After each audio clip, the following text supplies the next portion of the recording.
By late 1988, the 20-year-old George Rivera was a multi-millionaire and the primary source of heroin in the South Bronx. He had several cutting mill apartments, employed more than 50 workers, and the operation would gross as much as $250,000 in a week, close to $700,000 in today's money. Obsession was one of the most popular heroin brands on the market due to its high purity. George had opened up a few more smaller heroin stores in uptown Manhattan, which sold modestly, but business was booming at his primary stores located throughout the South Bronx and East Harlem.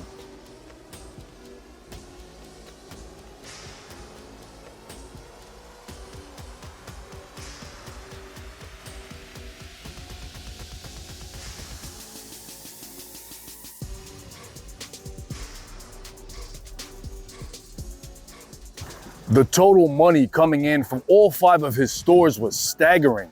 The Obsession crew would lug around garbage bags full of cash to find storage places for them.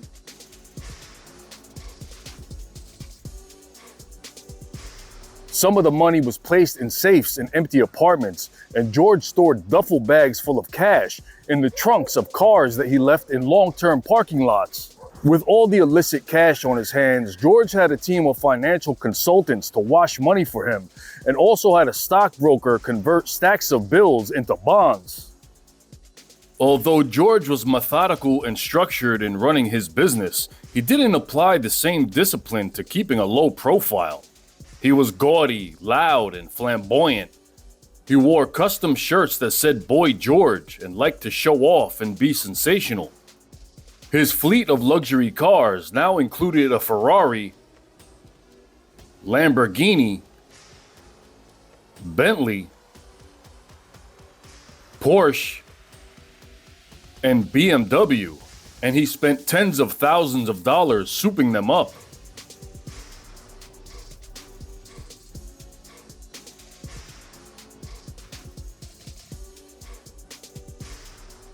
Rivera was a big fan of the James Bond movie series, which was the inspiration behind the $50,000 worth of special features, which he added to his Mercedes-Benz 190. He installed radars in the front and rear and had numerous devices to throw off anybody following him, which included a license plate that slid away to reveal a blinding high-wattage strobe light, a device near the tailpipe which shot out streams of oil, and a contraption which released sharp tacks. In some of his other favorite cars, he spent over $10,000 to customize them with ostrich skin interiors, stereos, car phones, TVs with VCRs, and 10-track CD players. While hip-hop was the top choice of music at the time for most of his young Bronx peers, George preferred to listen to rock music and some R&B. He continued to frequent Victor's Cuban Cafe in Manhattan and hung out at a popular South Bronx nightclub named Club 371.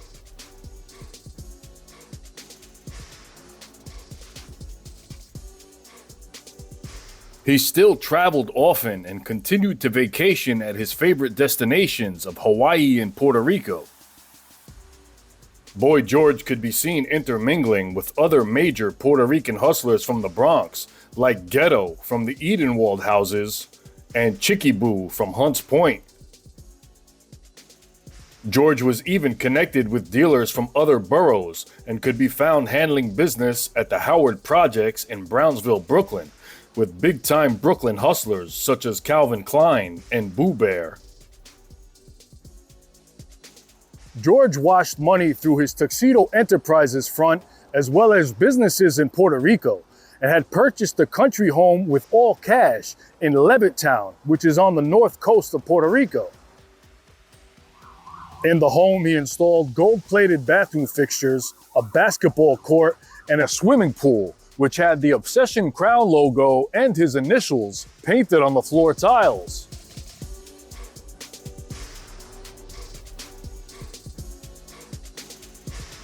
In Puerto Rico, he met a woman who he began seeing, and soon she moved into his country home. By now, George had a son with a woman in the Bronx, but would also father 2 more children with his Puerto Rican girlfriend. In April of 1988, George had experienced a dry spell from his heroin suppliers, so he asked 4-6 to approach a Chinese connect named Ray to see if his people could help him out, but they too were dry. During that time, George considered opening up spots that sold crack to help counteract his heroin drought. Then, one of George's acquaintances, a young Puerto Rican kid named Tone, had introduced him to a man only known as Scully, who said that some of his connects could supply him with heroin. George then invited his Chinese crew in on the transaction, and both contributed $300,000 to the deal with Scully's connects. The exchange took place at a duplex with both crews surrounding the building heavily armed. Scully was handed $600,000 to make the heroin exchange, but when he entered the building, he snuck out of an unknown rear exit and disappeared with the cash. It wasn't immediately apparent who was double-crossing who, but George soon surmised that his Chinese business partners weren't in on it. George blamed himself for not casing the location beforehand and showed a measure of integrity by reimbursing the Chinese their $300,000 and absorbing the loss. His quick mending of the situation strengthened his working relationship with his Asian connection and also enhanced his reputation in the streets. But some people were going to pay for this betrayal. Not long after this, the kid Tone, who had introduced George to Scully, was the first to answer for it. Tone was beaten for several hours by George and others and was taken to a location off of the Henry Hudson Parkway and 86th Street in Manhattan, where George allegedly shot him 4 times and killed him. George then gave the task of locating and eliminating Scully to a 17-year-old kid from Harlem named Johnny, and by the end of May of 1988, it's believed that Johnny had killed Scully, as he was never seen or heard from again after that.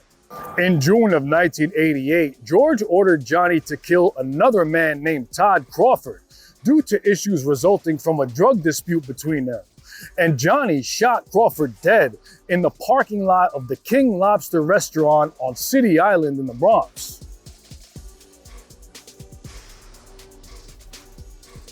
In September of 1988, the brothers who gave George his start in the heroin business, George and Victor Torres, were both sentenced to life in prison without parole. Around this time, George shut down the smaller stores in Manhattan since they didn't prosper and launched another heroin brand named Sledgehammer, which had the Arm & Hammer logo stamped on the glassines. Although slightly more diluted and less potent than Obsession, it was still successful. He opened up a separate mill for its production and put Ice in charge of managing it. George also sold product under the brand names Candyland, Hammer, and Airborne Express. In November of 1988, while George was in Puerto Rico, he was informed that one of the diamond-inscribed gold belt buckles, which belonged to his partner Ice, was missing from one of their mill apartments on Henwood Avenue. Upon hearing this, George immediately hopped on a flight and headed back to New York. There were many possible people who could have perpetrated the theft, but George had mentally deduced who was least likely to have involvement and narrowed the suspects down to a small few. Upon hearing that George was headed back to New York over this matter, his workers frantically searched for the belt buckle, but were unable to locate it. When George arrived, he found out that a worker of his named Ada was in the apartment at the time of the theft and concluded that she was the most likely culprit. George beat his girlfriend over this matter and decided that Ada would have to pay for this with her life.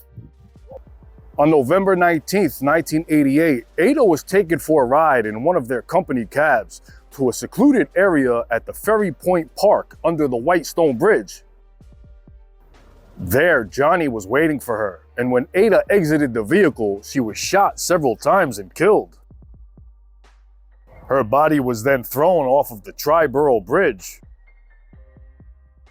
For this, Johnny received a $5,000 cash bonus, a few vials of crack, an invitation to a Christmas party, and from there on out, He was paid $1,000 a week to be George's on-call enforcer. On Christmas Eve 1988, George threw an extravagant black tie affair party on a yacht for his employees and their guests, with some 121 young men and women in attendance. He hired rappers to perform, such as the Jungle Brothers, as well as Big Daddy Kane, who he paid $12,000 in cash to perform a short rap. The menu included steak tartare, skewered lamb, prime rib, and thousands of dollars worth of Moet champagne. There were raffle prizes, which included a first prize of a loaded Mitsubishi Galant, a second prize of $20,000 in cash, and various lesser prizes like home entertainment centers and Macy's gift certificates. By chance, 3 off-duty New York police officers happened to be working security at the event. 4-6 received a gold Rolex and $50,000 in cash. Ice was given a brand new Model 750 BMW, and various other members received Obsession gold belt buckles inscribed in diamonds at a cost of around $7,500 each. The attendees happily posed for pictures during this event.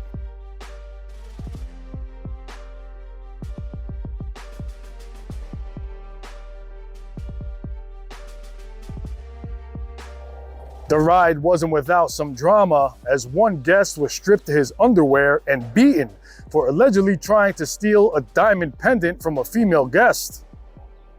Using the alias John Marciano, George paid for everyone's tuxedo rentals and all the other expenses of the trip, costing over $30,000, which he paid for in cash. George had developed an interest in boxing training and began working out at the world-famous Gleason's boxing gym in Brooklyn. He started wearing a pendant of gold boxing gloves and incorporated shadow boxing into his fitness routines. His right-hand man, Will Love, helped him train. Will had been boxing since he was a kid and was also the son of a professional boxer. George had his eyes set on entering the Daily News Golden Gloves tournament, but would soon have bigger battles to deal with. By now, authorities had been running surveillance on George's heroin stores and cutting mills, and were carrying out undercover drug buys with his sellers. They had made several arrests and seizures at the stores, but even more damaging to the operation was that some of those arrested became informants, which were helping them get closer to their prime target, George. In February of 1989, authorities executed the largest heroin bust in American history at the time, when they seized 820 pounds of high-grade Asian heroin worth $1 billion over the course of 3 raids at homes in Queens. A 71-year-old Chinese Tong named Peter Wu was charged with leading an international heroin ring. In early April 1989, the NYPD had obtained authorization to wiretap the phone at George's home apartment at 1665 Morris Avenue in the Claremont neighborhood of the South Bronx. They had agents and Spanish translators listening in on calls, but quickly realized that the home phone was being circumvented by the use of cell phones, payphones, and beepers. However, there were a few slip-ups caught on the home phone, which included conversations between George and Ice in Pig Latin. At the end of April, George carried out the biggest heroin deal of his career. He and another dealer paid $1.1 million in cash for 32 bricks of China white heroin with a street value of $175,000 a brick. The exchange took place at the White Stone Lanes in Queens, and the stash was immediately sent to the mill for processing. On April 30th, 1989, Raz and Lucci arrived at 740 East 243rd Street to organize the first batch of deliveries, but unbeknownst to George, they had passed the duty along to an associate named Junito. Upon leaving the apartment, Junito was surrounded by DEA agents and was arrested with 10,400 glassines of obsession heroin. Later that day, Raz and Lucci went to deliver the next batch of heroin to the other stores and jumped in a cab that was being followed by DEA agents, and they were pulled over and arrested with 8,700 obsession heroin glassines. That same evening, police executed a search warrant on the mill at East 243rd Street, and 11 workers were arrested.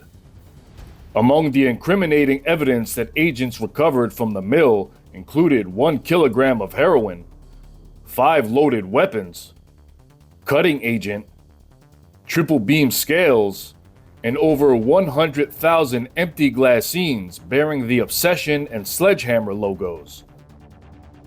In addition to this, they found a spiral notebook containing all of the production records of 1989 for the organization's drug mills.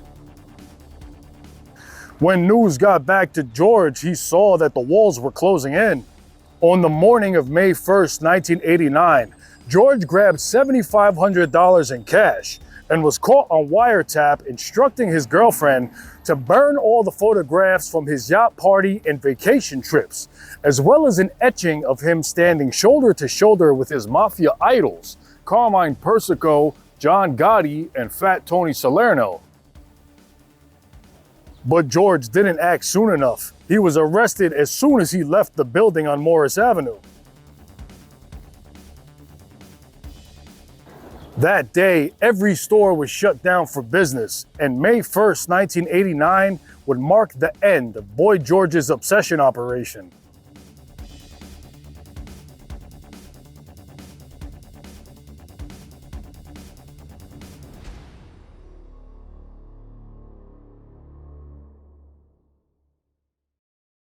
After George was questioned by the feds, he was sent to the MCC, the Metropolitan Correctional Center in downtown Manhattan. The next day, George's top lieutenant, 4-6, was arrested at his apartment in Yonkers, and there authorities uncovered detailed drug ledgers for 1987 and 1988. Within a week of his arrest, 4-6 agreed to cooperate.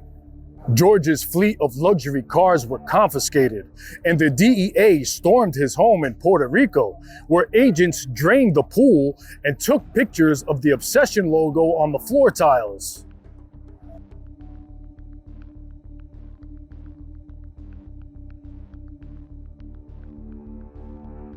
George's kid's mother and PR, who lived on his estate, ran off with another man that George was acquainted with, and he never heard from her or their children again.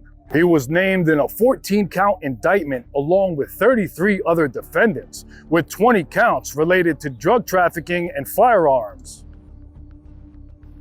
Rivera was charged under the federal Kingpin statute, in fact, the youngest defendant to ever be charged with it.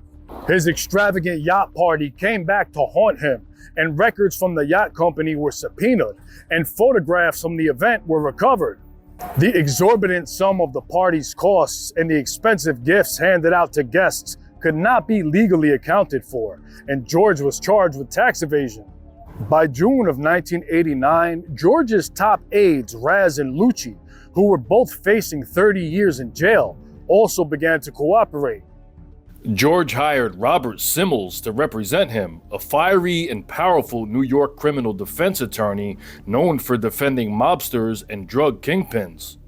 One of Simmels' other clients was Henry Hill, the mobster whose life story provided the basis for the film Goodfellas, where he was portrayed by Ray Liotta. You're funny. In August of 1989, George was transferred to the Otisville Correctional Facility to await his trial. A few months after George's arrest, Obsession crew member Angel was given the task of trying to unload some unsold heroin, but when he set out to make moves, he was surrounded by police. In addition to 109 heroin glassines, authorities found an annotated version of George's indictment in Angel's back pocket. And written on the indictment was a hit list with instructions to kill his co-defendants, the judge on the case, Shirley Wohl Crom, and prosecutors Pat Fitzgerald and Henry DePippo. In August of 1990, George was transferred back to MCC for his trial.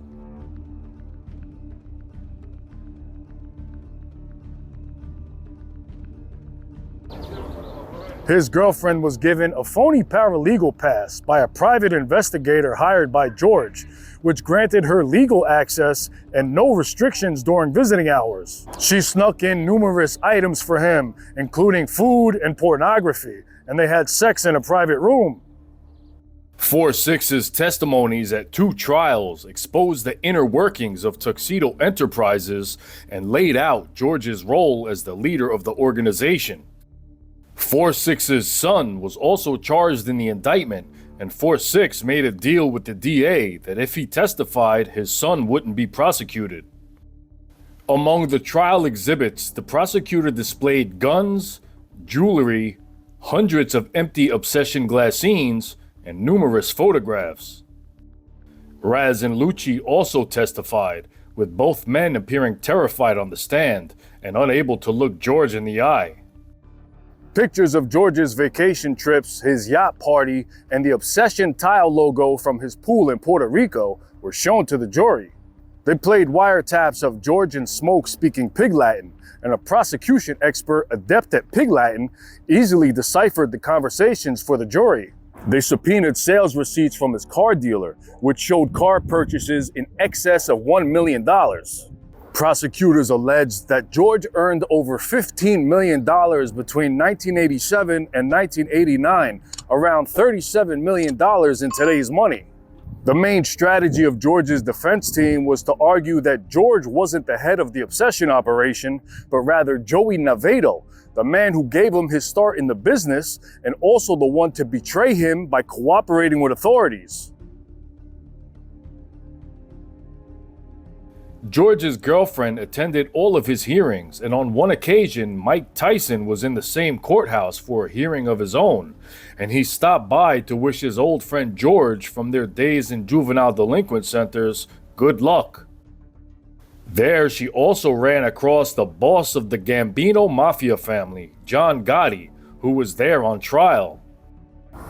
Out on the streets, his girlfriend was involved with the crew that was reviving the Blue Thunder heroin, the first brand that George managed for the Torres brothers.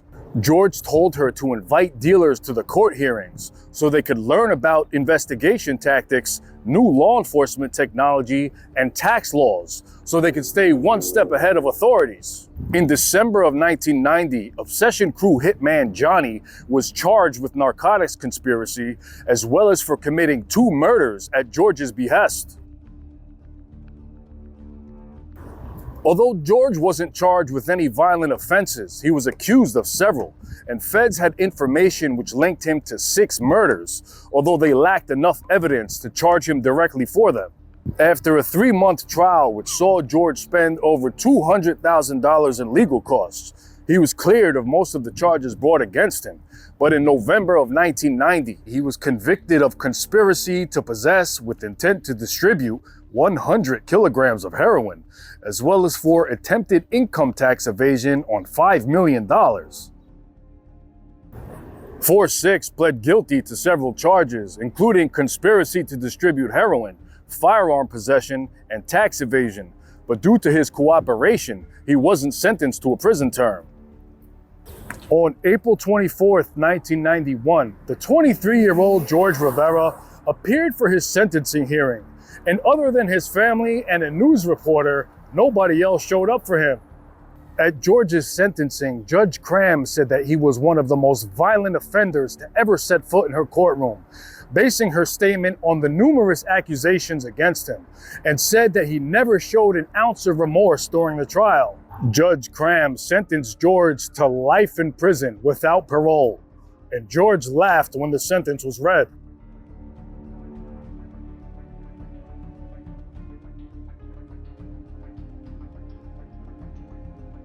He began serving his life sentence in federal prison. 4 co-defendants were also convicted at trial, including Bob Lemon and Ice, who both received life sentences. Numerous other lower-level workers, which included several females, pled guilty to a range of charges and received varying sentences. The prosecutor on the case, Pat Fitzgerald, would go on to earn the reputation of getting harsh sentences handed out for those convicted of less serious offenses. On the morning of December 18, 1993, Obsession crew member Angel, who was caught with George's hit list in his pocket, was shot dead outside of the Melrose Projects while walking his dog. In November of 1997, 42-year-old Joey Navedo was beaten to death in Florida. His body was found stuffed inside of the trunk of a rental car in a parking lot at the Miami Opa-locka Airport. In the years since his conviction, George filed several appeals, all of which were denied. In 2020, Victor and George Torres were both freed from prison after spending over half of their lives incarcerated. A judge factored in their exemplary prison life, which included completing extensive coursework and mentorship programs. In addition to COVID-19 precautions, which plagued prisons nationwide, a judge deemed them worthy of release. George has served time at several prisons, including the USP Beaumont in Texas, but as of July of 2021, records show that he's imprisoned at the ADX Florence Supermax Penitentiary in Colorado, which houses some of the world's most notorious criminals. A state-of-the-art, highly secured facility which is deemed escape-proof, it's a dreadful place where prisoners are typically confined to 7x12 cells 23 hours a day. Their beds are slabs of concrete with a thin mattress, and cells only have 4-inch wide windows, designed in a way that inhabitants can barely see outside nor understand their location in the complex. It's unclear exactly why George was transferred to the Supermax, as it's a facility reserved for the most dangerous inmates, such as those with a history of violence at other prisons, are considered escape risks, or were accused of leading prison gangs. George continues to follow a strict fitness routine and exercises frequently, and still incorporates boxing training into his workouts. He also received his GED high school equivalency diploma and has taken college-level courses.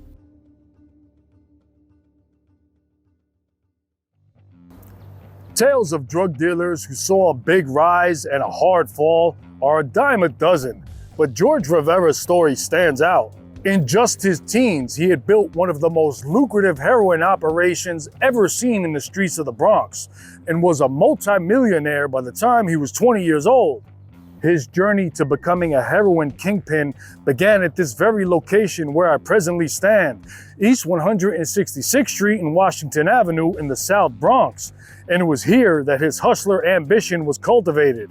His drive was as ferocious as his reputation, and he had the precocious know-how to run an illegal operation with the structure of a legal company. He was loud, flashy, overt, perhaps due to his immaturity, or perhaps it was a personality trait that he would have carried at any age. But with such hubris, it's no surprise that his reign on the top was so short. From 1987 to 1989, he lived a luxurious life of wealth, but the financial freedom he gained from illegal earnings during the span of 2 years would result in him forfeiting the freedom of his remaining years. Now in his mid-50s, and after having spent over half of his life in prison, George was quoted as saying, "Despite my sentence and the trials and tribulations that I've encountered, I have no regrets, not one." For some kids in the inner city, the wealth and status that infamous drug dealers like George achieved in the streets may serve as an inspiration of what to achieve, rather than a reminder that death or jail is the price that they'll have to pay for achieving it. Whatever the case, the story of a teenager who became a rich and flashy heroin king in one of the worst neighborhoods in the nation and drove around town in cars rigged with James Bond trickery is a legend that rings loud to many, but the legend of Boy George Rivera rings even louder through the streets of the Bronx.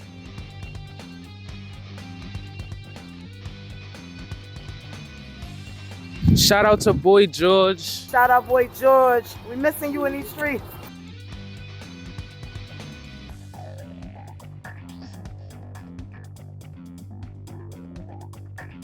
There are stories of what George did in the streets, which may or may not be completely accurate.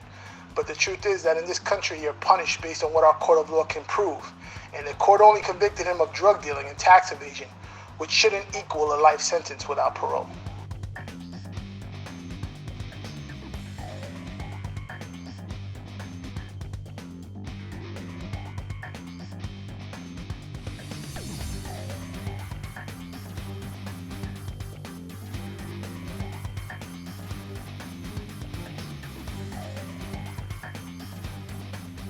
Boy George, young, not even 21, sick money, all have a one. Puerto Rico, James Bond from the boogie, down for what it's worth, a couple million. Certified gangster, ruthless to the touch, nobody dare test the dope don.